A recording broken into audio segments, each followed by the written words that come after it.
How does one work and love it into your 80s and beyond? Meet Gladys McGarey, who at 103 maintains a full schedule. What's her secret to beating off burnout at work for almost 6 decades? The answer? A passion for what you do and an ability to reset after late life setbacks.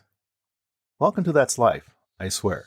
This podcast is about life's happenings in this world that conjure up such words as intriguing, frightening, life-changing, inspiring, and more. I'm Rick Barron, your host. There's a saying, it's the little things that matter. Occasionally I stumble upon captivating news snippets, charming anecdotes, or lesser-known historical gems as I dive into my research for upcoming episodes. Despite their brevity, these nuggets of information convey meaningful messages about life. I strongly believe in the significance of appreciating the small things, and I'm excited to periodically share these brief segments with you. My hope is that you'll glean something valuable from each episode, no matter how modest it may be. That said, here's the rest of this story. Maintaining vitality through a work span exceeding 6 decades involves a profound dedication to one's craft and the resilience to rebound from setbacks in the later stages of life. Charles Munger, the vice chairman of Berkshire Hathaway, who passed away in November of 2023, exemplified this character by actively participating in day-long Zoom board meetings at the ripe age of 99, asserting that when enjoyment is involved, it ceases to be labeled as mere work.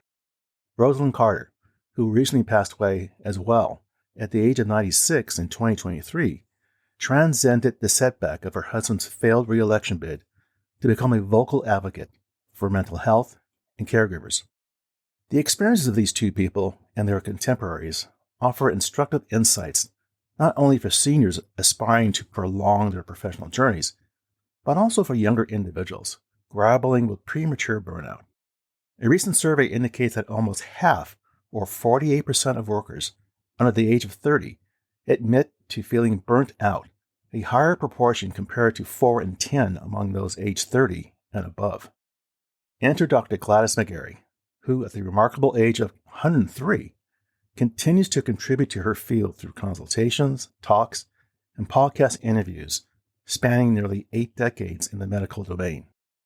McGarey, echoing wisdom from her extensive career, advises, if you burn out, relight the fire.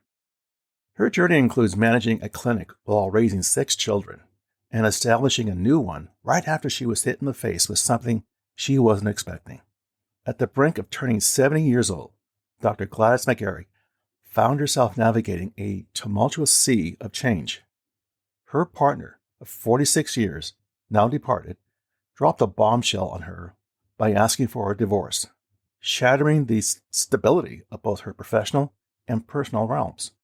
In the aftermath, McGarey, a seasoned healer who had dedicated decades to mending others on physical, mental, and spiritual fronts, felt the weight of her own brokenness. A moment etched in memory involves her pulling her car to the roadside, unleashing a torrent of anger and frustration. Gladys found herself from being the healer to now becoming the wounded. Amid the emotional upheaval, McGarey questioned the trajectory of her future.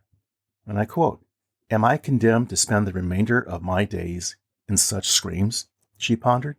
End quote.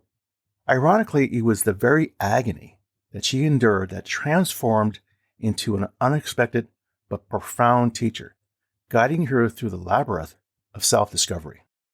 A significant demographic shift is observed among workers aged 75 and older, marking the fastest growing age group in the workforce, quadrupling since 1964, as revealed by a recent Pew Research Center study. This trend is anticipated to persist, with workforce participation among individuals 75 and older projected to reach almost 12% by 2030, up from almost 9% in 2020, according to the Bureau of Labor Statistics projections.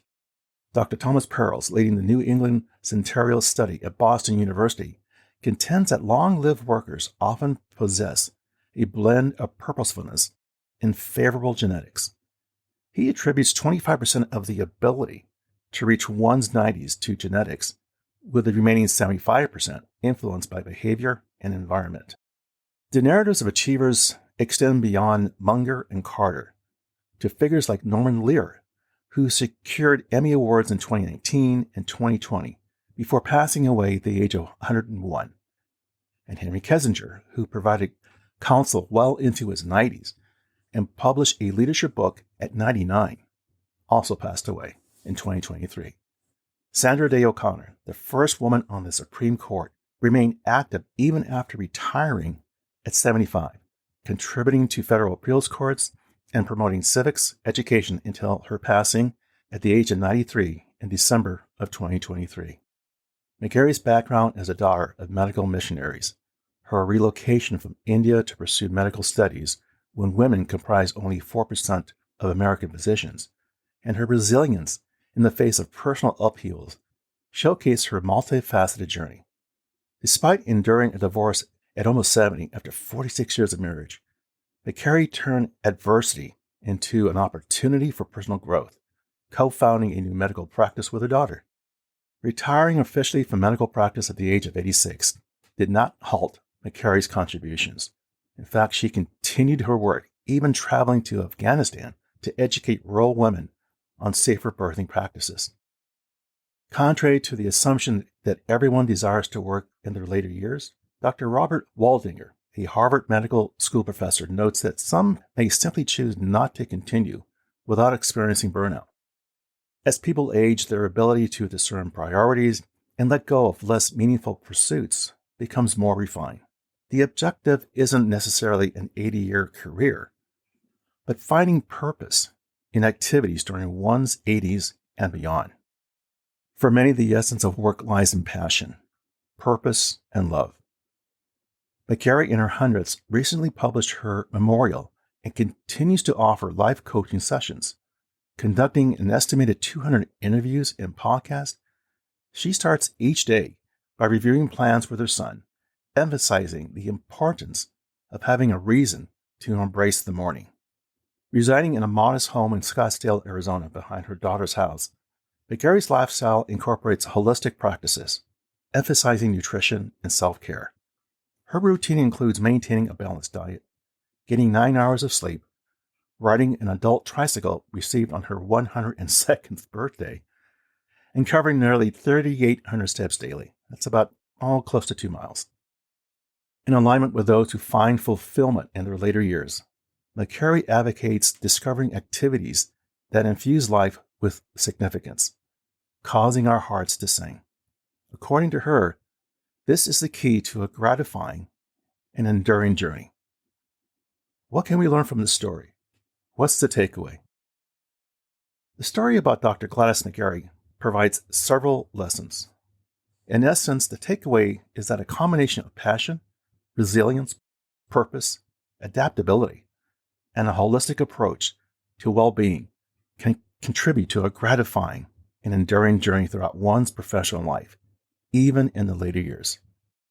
Now here's one more tidbit. Norman Lear, who said his longevity was in part being around people who made him laugh. It's a simple thought, but it carries a lot of weight, especially in the time period that we live in today. Well, there you go, my friends. That's life, I swear. For further information regarding the material covered in this episode, I invite you to visit my website, which you can find on either Apple Podcasts or Google Podcasts, for show notes calling out key pieces of content mentioned and the episode transcript. As always, I thank you for listening and your interest. Be sure to subscribe here or wherever you get your podcasts so you don't miss an episode. See you soon.